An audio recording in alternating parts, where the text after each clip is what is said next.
حنا جايين من كل مكان للصويرة زينة البلدان نزورو ونرجع فرحان كالضبيل وللهيل ولا حوض السليح وطوم حيلة نضربو شوفار هاد الليلة. Bishut Marav et Rabotai, cette semaine,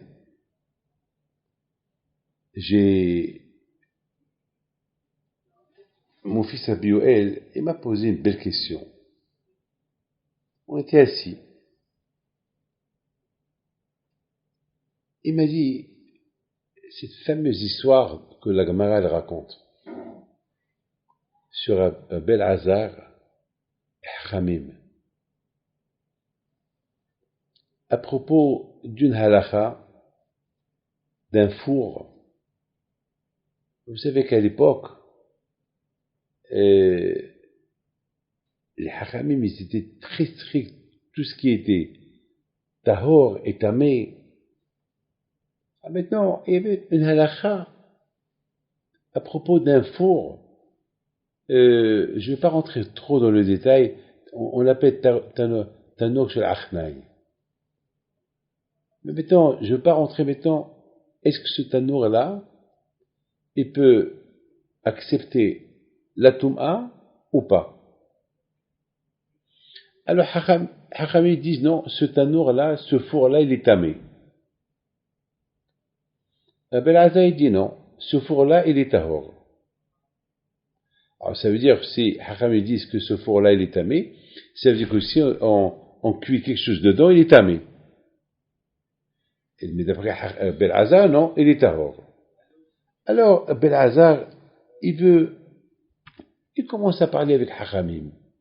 Il dit à Hachamim, si la halakha, elle est comme moi, si la loi, elle est comme moi, alors tu vois, cette cascade d'eau qui est là-bas, elle va venir jusqu'à chez moi. Et la cascade, elle s'est déplacée, elle est venue vers lui. Et Hachamim, ils lui disent, c'est pas parce que tu as déplacé une cascade qu'on va te donner raison. Non, c'est tamé, c'est pas tahor. Alors il lui dit, bon, il leur dit, ben si la halakha est comme moi, cet arbre qui est là, il se déplace jusqu'à chez moi. Et l'arbre, il s'est déplacé. Et Hachamim lui disent, non, nous on maintient ce qu'on a dit. Le four, il est tamé, il est impur. On n'apporte pas une preuve d'une cascade.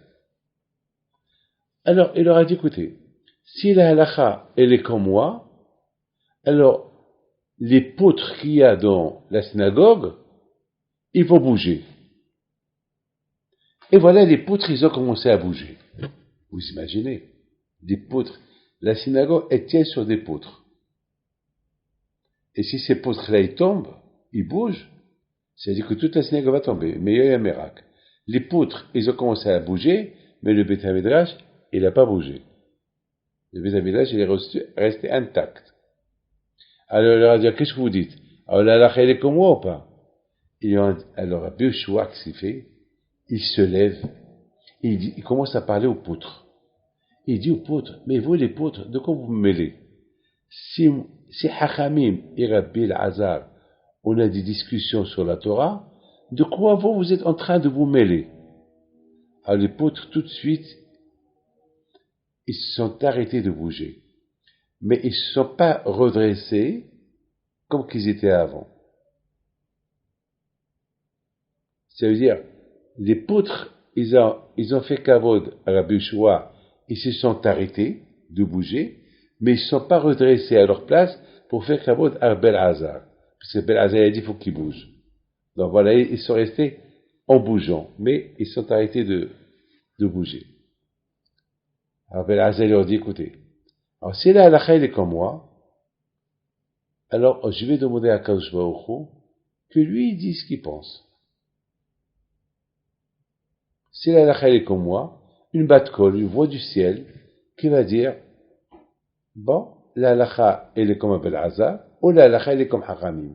Et voilà, cette voix de bat-kol du ciel, elle sort, et elle dit, mais qu'est-ce que vous voulez d'Abel Hazar? La halakha elle est comme lui. C'est tahor.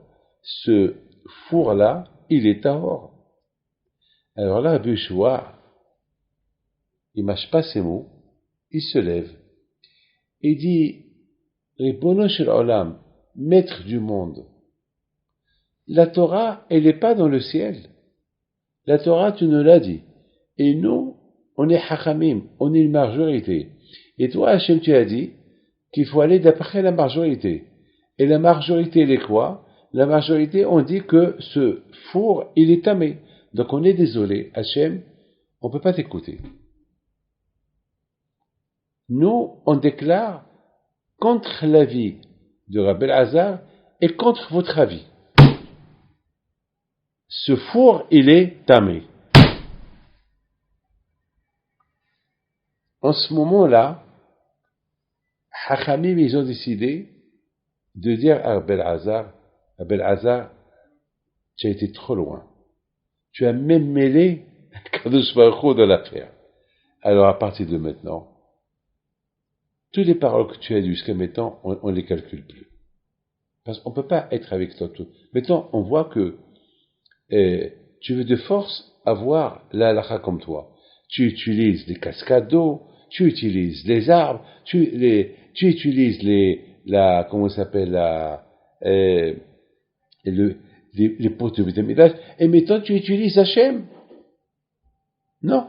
À partir de maintenant, rentre chez toi, on n'est plus avec toi. Rabbi Elazar le pauvre, il se lève et rentre au Bétamidras. Mais, il s'est passé un événement. Il y avait, une fois, Rabban Gamliel était dans la mer, et soudainement, il y avait des turbulences dans la mer, il y avait la mer, presque, elle a voulu faire avaler le bateau où il se trouvait Rabban Gamliel. Alors, Rabban Gamliel, il y avait, comment on appelle, une tempête de mer, une tempête inimaginable. Rabban Gamliel se lève, il dit, Ribono shel Olam, Hachem, il ne faut pas m'en vouloir qu'on a fait ce qu'on a fait à Rabbi Elazar. On a fait ça pour ton kavod, parce que toi, Kadosh Baruch Hu, tu nous as donné la Torah. Et tu as dit à Hachem qu'il faut aller d'après la majorité. Alors maintenant, si on ne va pas d'après la majorité, alors chacun va commencer à dire ce qu'il veut. Donc, il n'y aura pas d'halakha, il n'y aura pas de Torah. Il va y avoir une majorité qui dit comme ça, parce que maintenant, on était bien. Jusqu'à maintenant, il y avait un qui dit quelque chose, il y a une majorité qui dit une chose, on va d'après la majorité. Alors maintenant, si Belazar commence à dire ce qu'il veut, et chacun après va dire, puisque Belazar, on lui a donné raison, alors même si Hachamim dit quelque chose, et un individuel dit quelque chose, on va aller d'après l'individuel, parce que voilà, même Akadosh Baruch Hu lui a donné raison. Alors c'est pour ça qu'on a fait ça pour ton kavod. J'ai pas fait ça pour notre kavod personnel qu'on a, même étant quarantaine à Belazar, on a fait ça pour Hachem, pour toi, pour qu'il n'y aura pas des gens qui vont venir s'amuser. La mer s'est calmée. Mais à partir de ce jour-là, qu'est-ce qui s'est passé? À partir de ce jour-là, la femme de Belazar, elle avait peur qu'il arrive quelque chose à son frère, Rabban Gamliel. Il faisait attention pendant qu'il faisait sa prière, pour qu'il ne soit pas trop concentré dans la prière. Parce qu'il va être trop concentré dans la prière, elle avait peur qu'elle dise quelque chose sur son frère, et son frère va mourir. Regardez le kouah de Belazar. Pendant 20 ans, elle faisait attention. Et un jour, elle n'a pas fait attention.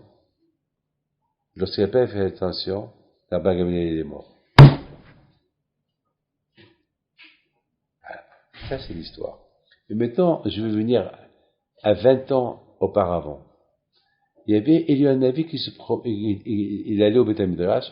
Il y avait un tzaddik qui dit à Eliyahu Navi, dis-moi, qu'est-ce qui se passe maintenant dans le ciel, avec tout ce qui s'est passé maintenant au Beth Midrash, la mahlouket, le bat-kol qui est descendu, et la Bishua, elle a dit, l'hommage gehim bat-kol, et la Bishua, elle a dit, on fait pas attention, au bat-kol, puisque la Torah, elle a dit, il faut être d'après la majorité. Et on t'écoute pas, qu'est-ce qui se passe? Il a dit à Kashbara, à ce moment-là, il est en train de rigoler. Il dit, Nitzhoni Banaï, mes enfants, ils m'ont gagné. Elle est belle cette histoire. Elle est belle. Alors, hier, mon fils, il me pose, je crois, c'est la question du Maharal, ou quelqu'un qui a posé cette question. Et la question, elle est belle. Pourquoi, rien que sur Bat Kol, Rabbi Yehoshua, elle a dit, Torah le Bashamaïmi. Depuis le départ. Depuis que lorsque Belazar, il a commencé à apporter des preuves de la cascade, les preuves, voilà, Amatamaim Tochiyah, la preuve de la, comment ça s'appelle, de l'arbre. Depuis là, il aurait pu, comment dire, le Mashgichim Bebatkol. Le Mashgichim, ça y est, il aurait dû, pourquoi rien que le Slavatkol, il est sorti? C'est là que Beshua, il s'est mêlé. Pourquoi il s'est mêlé? Depuis le départ, il dit, non, écoutez, ça c'est, non, déjà, ça c'est ma question à moi, pardon. Mais la question du Maharal, elle est encore plus. Mais, la question du Maharal du Prague, je répète, cette question que je viens de poser, ça c'est la mienne. Mais maintenant, la question que lui, il a posée, de la part du Maharal, elle était extraordinaire. Mais Rabbi Hazar, lui-même, il sait qu'on ne peut pas aller d'après la majorité. On doit aller d'après la majorité. Et là, lui, il est en train d'aller contre la majorité. Mais il y a un passage, Rabbi Hazar, tu sais que la Torah dit, Ahri Rabbim Lehatot. Comment toi, tu veux instaurer une déa à toi, tu veux que la majorité t'écoute. Mais tu sais bien que la Torah dit que on va uniquement d'après la majorité. Tu le sais ça. Comment tu vas contre la majorité? En plus, tu apportes des preuves de Amat Hamaïm, de la cascade, tu apportes des preuves des arbres, tu apportes des preuves les poteaux de vitamine. En plus, tu apportes des preuves de Akadosh Baruch Hu. Mais attends, et Belazar.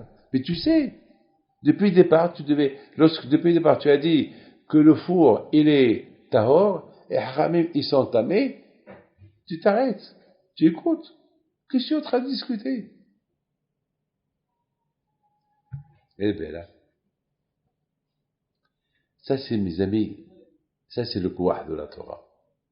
Le kouah de la Torah est, écoute bien ça, tu sais que dans les Mishnayot, une fois on lit des mahloket, il y a des discussions dans les Mishnayot. Une fois celui-là il dit, une fois celui-là il dit, après il y a la halakha. Vous savez, malheureusement, alors moi je me suis posé une question, mais pourquoi il y a des mahlokot? Pourquoi? Mais la Torah elle vient du ciel. La Torah, elle devait être, la Torah, on devait la connaître.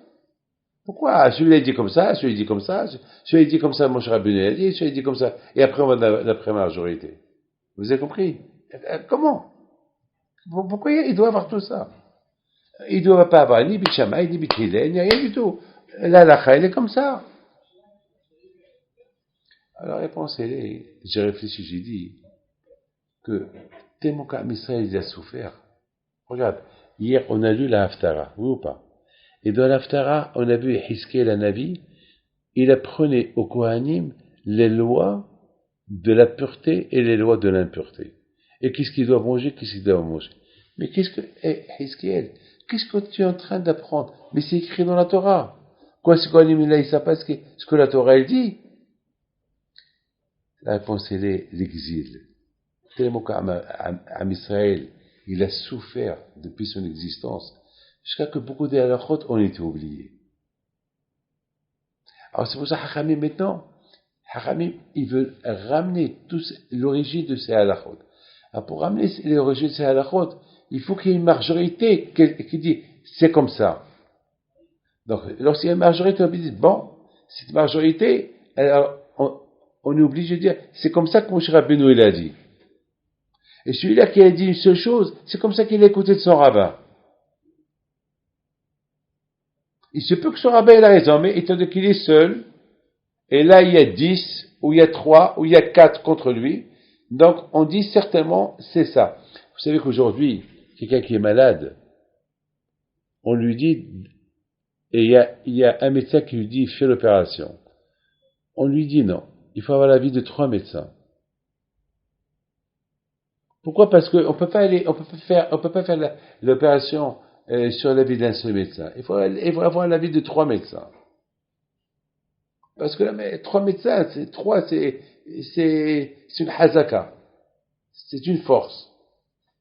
Maintenant, c'est ça ce qui s'est passé à l'époque. C'est pour ça qu'il y a des halakot.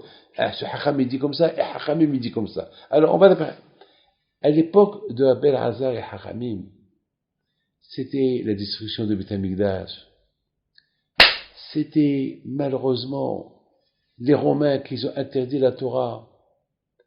Alors, Rabbi Hazar, il a voulu montrer au monde que même moi, qui est Rabbi Hazar, et qu'on doit compter sur moi. Et a priori, Rabbi Hazar, c'était quelqu'un, c'était Rabbi Hazar Gadol. C'était pas n'importe qui. Vous imaginez que Rabbi Hazar, il dit, du ciel, qui a raison? Ça veut dire qu'il n'était pas n'importe qui. Vous avez compris ce que je dis? C'était un Gadol, c'était un grand Rabbi Hazar. Rabbi Hazar Alav Shalom, il a fait d'une manière qu'il a dit le contraire de Hachamim. Lui, il sait que Hachamim, ils ont raison. Mais il a fait le contraire de ce que Hachamim, ils ont dit. Le contraire. Pourquoi? Et il a apporté des épreuves pour montrer au monde la leçon suivante. S'il y a un, comme Abel Hazar, qui dit quelque chose, il y a Hachamim qui disent une autre chose, on ne va pas d'après Abel Hazar. Même quand Abel Hazar, il a apporté des preuves de la cascade, des arbres, et il a apporté des preuves de quoi d'autre? Des poutres de Beth Midrash, et il a apporté même les preuves de Akadosh Baruch Hu qui lui dit qu'il a raison. On donne raison qu'à Hachamim. Et Rabbi Yehoshua Alav Shalom, justement, Rabbi Yehoshua Alav Shalom, lui, vous avez compris, Rabbi Yehoshua Alav Shalom, il a compris, il a dit, c'est pas possible que Abel Hazar, il va comme ça contre nous, pas possible. S'il va contre nous, c'est un message qui est caché dedans. Et puisqu'il y a un message qui est caché dedans, alors on le laisse apporter toutes ces épreuves. On le laisse. Mais lorsqu'il a apporté l'épreuve du patron, le patron des patrons, qui est Akadosh Baruch Hu, qui est la voix du ciel, là, Rabbi Yehoshua, il s'est levé, il dit, Hachem, mais rappelle-toi, tu nous as donné la Torah, et de la Torah, c'est écrit, il faut aller d'après la majorité. Donc nous, on ne peut faire que ça. Et Hachem, il leur a donné raison. Même que Akadosh Baruch Hu, au départ, il a donné raison à Rabbi Yehoshua, parce qu'Akadosh Baruch Hu, il savait que Rabbi Yehoshua, il voulait simplement il allait simplement lancer un message qu'on ne peut pas apporter une preuve d'un seul Hacham, même si Akadosh Baruch Hu est avec lui. Pourquoi? Parce qu'Akadosh Baruch Hu lui-même, il écrit dans la Torah, il faut aller d'après Hachamim. Et la preuve, Akadosh Baruch Hu, il a commencé à rigoler. Qu'est-ce qu'il a dit? Nitzchoni bana, ils m'ont gagné. C'est quoi ils m'ont gagné? Il m'a gagné et Rabbi Yehoshua, il m'a gagné et Abel Hazar. Et voilà, j'ai fait ce que eux ils veulent. Ah, maintenant la question se pose. Ah, pourquoi Rabbi Yehoshua, il a puni Abel Hazar? Puis c'était une tactique, tout ça. Ah, pourquoi Rabbi Yehoshua? Eh ben, justement, Rabbi Yehoshua, il a voulu que son jeu, pas son jeu, elle va jusqu'au bout. C'est-à-dire qu'il ne faut pas que les gens croient qu'il y a eu un trick, il y a eu comment tu appelles ça? C'était truqué. Il y a une manigance. Il a voulu que le monde essaie soit. Maintenant, moi, d'après ce que j'explique, j'explique 1500 ans plus tard. Mais lui, il n'a pas voulu que ça soit appelé comme une manigance entre Abel Hazar, parce que si tout le monde il dit c'est une manigance, ça veut dire ils vont comprendre. Non, il a été jusqu'au bout, que c'était un truc qui a été que Abel Hazar, il a fait ça le Shem Shamaim, d'accord? Et Rabbi Yehoshua, il a fait ça le Shem Shamaim. La preuve que Rabban Gamliel, qu'est-ce qu'il a dit? Il dit, lorsqu'il y a eu la tempête, il a dit Hachem, tu sais bien que tout ce que si j'ai interdit, on a été contre Abel Hazar, et on a été contre toi, que tu as dit Tahor, et que on a puni, on l'a mis en quarantaine, on a fait ça que pour toi. On n'a pas fait ça pour notre kavod. Pour le kavod de la Torah, que Ahir Rabim Leatot. Et d'ailleurs, vers la fin de l'histoire, avant que Belhazel est mort, ils sont venus lui demander pardon à Belhazel. Ça veut dire que de là, on apprend quelque chose de magnifique. Regardez les Hachamim, combien Hachamim, ils étaient prêts à subir des conséquences, subir des souffrances, et pour la Torah. Et pour que la Torah, elle aura sa force. Même Abel Hazar, il s'est sacrifié d'être en dehors de la yeshiva pour le kavod d'Akashom, pour que ne pas qu'il y ait des mahloket dans Israël, parce que chacun qui veut faire, il veut dire, là, la chèque comme moi, hey, tu te rappelles qu'ils ont fait Hachamim Abel Hazar? Alors, même à Kadosh Baruch Hu, ils ont mêlé même à Kadosh, lorsqu'il a été pour la vie de Belhazar, et puis je lui ai dit, non Hachem, on est désolé, toi-même Hachem, tu ne veux pas te contredire, tu as dit la Torah, il fallait d'après la majorité, c'est pas maintenant que tu vas dire, là, la Chelekobu, et puis, comme Belhazar, que on lui donne raison contre une majorité. Non. Donc, ils ont été jusqu'au bout des bouts. Ça, mais tout après, c'est beau de voir Torah. On va essayer de comprendre comment Abraham, il a été puni. Après, je crois qu'il a puni Abraham que ses enfants, ils étaient en exil. Écoute-moi bien ça. Pourquoi? Parce que il est parti faire la guerre contre Sodome. Alors, qu'est-ce qu'il a fait? Il a pris avec lui des soldats. Il y a ceux qui disent qu'il a pris que El-Hazar. Il est son fils, son serviteur. Il y a ceux qui disent qu'il a pris avec lui 300, hein? 318. Voilà, 318. Voilà, il y a ceux qui disent qu'il a pris 318. Il y a ceux qui disent qu'il a pris un seul. Attends, pour ça tu le punis à Kadosh Baruch Hu, tu punis ses enfants. Pourquoi? Parce qu'il a fait Bito Torah. Parce qu'Elazar était en train d'étudier la Torah, et Abraham Avinu, il a pris avec lui pour faire la guerre contre les Sodom, pour libérer Lot, etc., et tous les gens qu'ils ont pris en otage. Pour ça, tu le punis? Ben oui. Abraham, tu prends avec toi une seule personne. Mais qu'est-ce qui va t'ajouter une personne contre des centaines de milliers de personnes? Donc tu comptes sur un miracle. Si tu comptes sur un miracle, va tout seul. Celui-là, il a étudié la Torah. Laisse-le étudier la Torah. Pourquoi tu fais ça? Akash Baruch Hu, il a jugé Abraham. Tu savais que tu allais jeter sur du sable. Il t'ajoute quoi? Eliezer.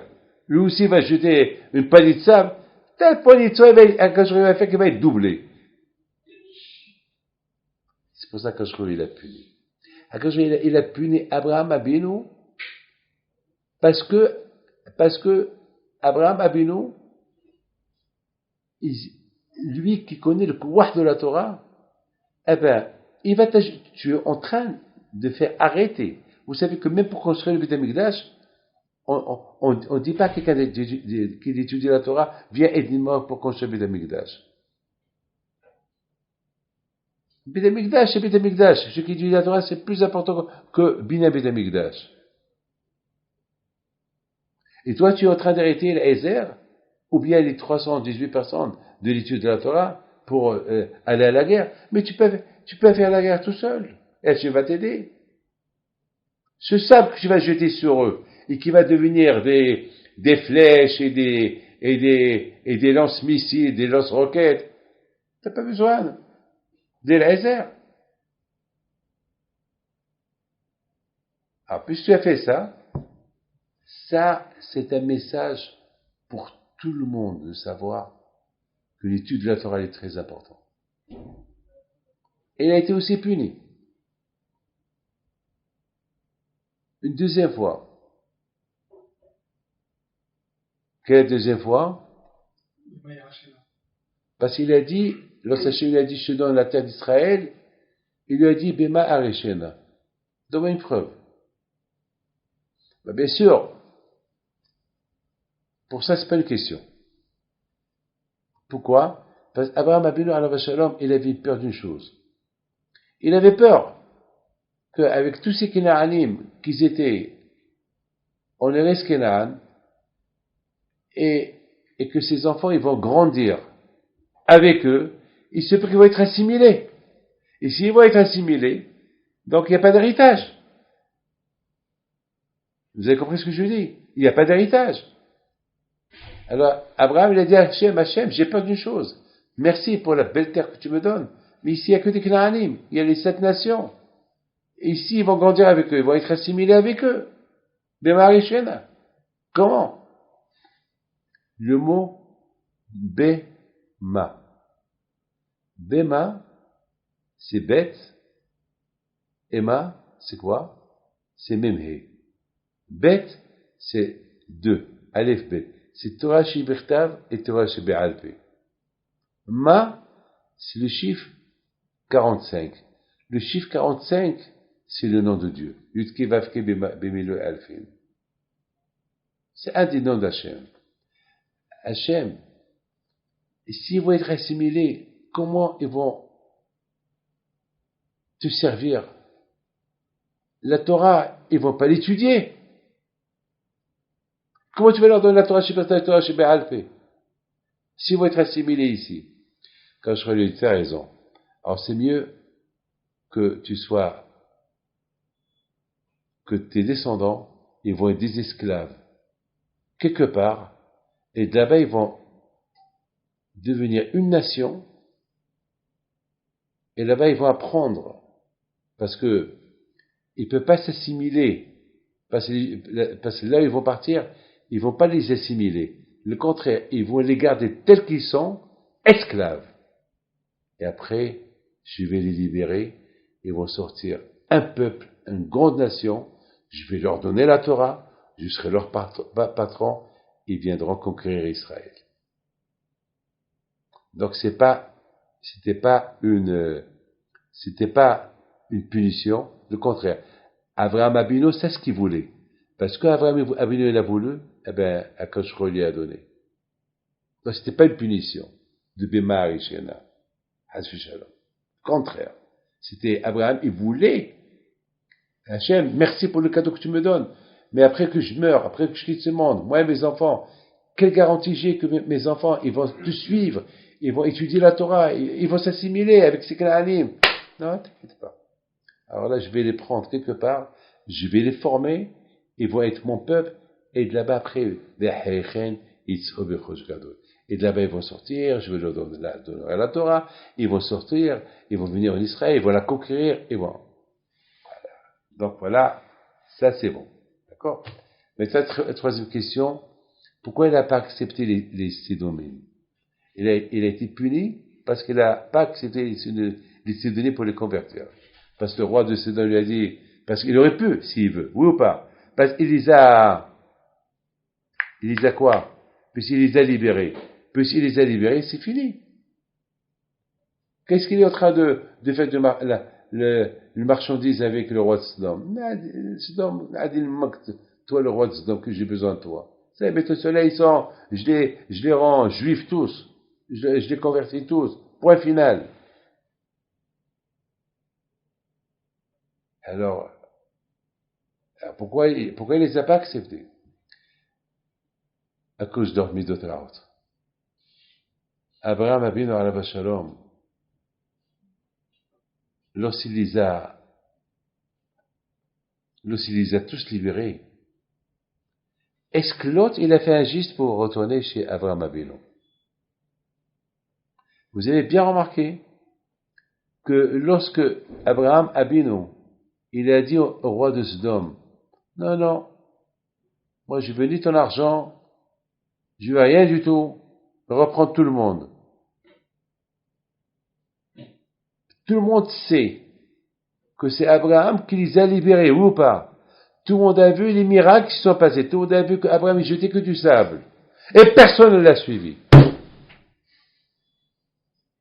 Même Lot, il n'a pas suivi. Qu'est-ce qu'il prend?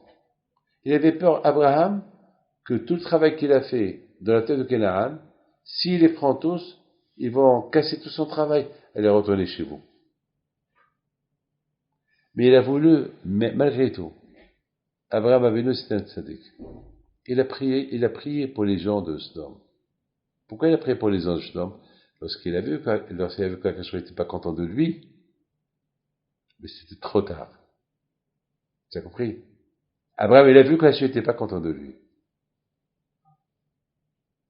Alors, qu'est-ce qu'il a fait Abraham? Il a prié pour eux. Hachem, il a dit à Abraham, bon, t'as pas voulu les convertir, maintenant je vais les tuer. Et il a commencé à prier pour eux. Il a dit, c'est trop tard. On ne peut pas prier sur le Shai, il n'y a même pas 10. Il n'y a même pas 10. Peut-être, si tu les aurais convertis, on aurait pu avoir 10. Mais malgré tout, le message est clair. Il faut toujours donner une chance à quelqu'un.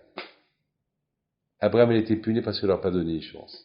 Il aurait dû le convertir. Il leur donne une chance. Comme on l'a vu chez Yitzhak Abinu, il a donné la chance. De là, vous voyez le Kouah HaTorah. De là, vous voyez Abraham Abinu alav shalom. Parce que il était tellement un homme de Torah qu'il a cru. Il a cru qu'en prenant Eliezer, en le prenant de son étude pour aller l'aider, il a fait une grande mitzvah. Là, quand Shoucha lui a dit non, tu n'as pas fait une mitzvah ici. C'est-à-dire, il y a des choses qu'on apprend d'Abraham Abinu. D'autre côté, lorsqu'il a dit Bema Eda Kerishena, c'est pas comme nous on croit, il a dit Abraham Abinu. Le contraire, Abraham Abinu, c'était pas un doute qu'il avait en Kadosh Baruch Hu. Le contraire, Abraham Abinu, il voulait simplement quelle garantie j'ai que mes enfants ils resteront des juifs après ma mort. Il a dit, t'as raison. Ah, pour ça, voilà. Il faut que je les envoie quelque part. Là-bas, je vais les former avec des bons juifs. Et je vais les préserver, soit qu'ils vont être une quantité. Là, je vais les libérer. Et, je leur donnerai la Torah. Ils vont conquérir Israël. Et ils ont Israël. Ah, super.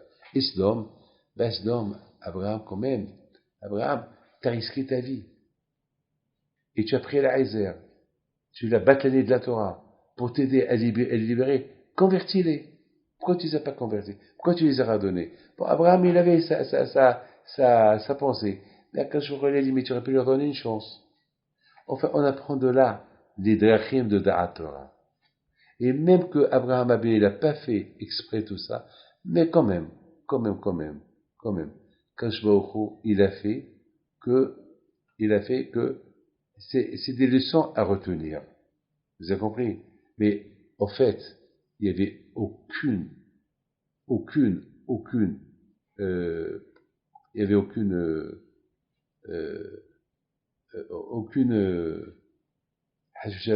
avéra de la part d'Abraham Abinu, parce que de tout ce qu'on est en train de raconter, il n'y a que de bonnes choses qui sont sorties de tout cela. Maintenant, à propos de la fameuse question sur Lot, maintenant je comprends Lot. Il était rachat avec tout ce qu'il a vu. C'est vrai. Il a suivi Abraham. Il a quitté Haran. Il a suivi Abraham. Alors comment ça se fait qu'il est devenu rachat? Eh ben, justement, Lot au départ était un tzaddik. Il a suivi Abraham. Mais, après, malheureusement, l'argent, il lui a tourné la tête. L'argent lui a tourné la tête.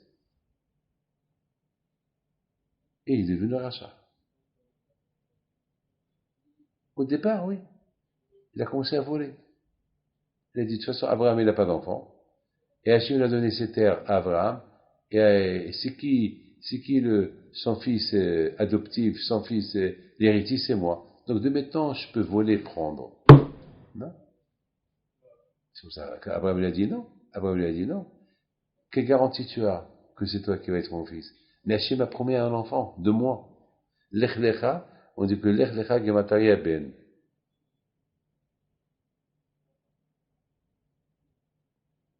Lech lecha me'artzecha, non, lech lecha me'artzecha, non, gemataria mea. À l'âge de 100 ans, tu auras un enfant. Lech lecha, c'est gemataria 100. Lech 50, lech lecha 50, ça fait 100. C'est-à-dire que quand je lui ai dit, à l'âge de 100 ans, tu auras un garçon. Donc, quand de temps tu dis que c'est toi mon fils, en plus, je suis en train de voler. Non. Il m'a donné la terre, mais il l'a donné pour mes enfants, pas pour moi. Donc, ce que tu es en train de prendre, c'est du vol. L'argent lui a tourné la tête. Et encore la preuve que même Abraham, il l'a sauvé des 5 rois, parce qu'il était captivé, en captivité. Comment ça se fait qu'il n'est pas retourné chez Abraham? Comment ça se fait qu'il est retourné chez... Donc c'était vraiment un rachat. Donc, vous voyez que de tout ce que la Torah nous raconte, c'est des choses qu'on apprend. C'est beau, hein? C'est des choses qu'on apprend, hein? Beaucoup de choses qu'on apprend. Donc, quand je vais au Ruitet, il te donne un chavetz là.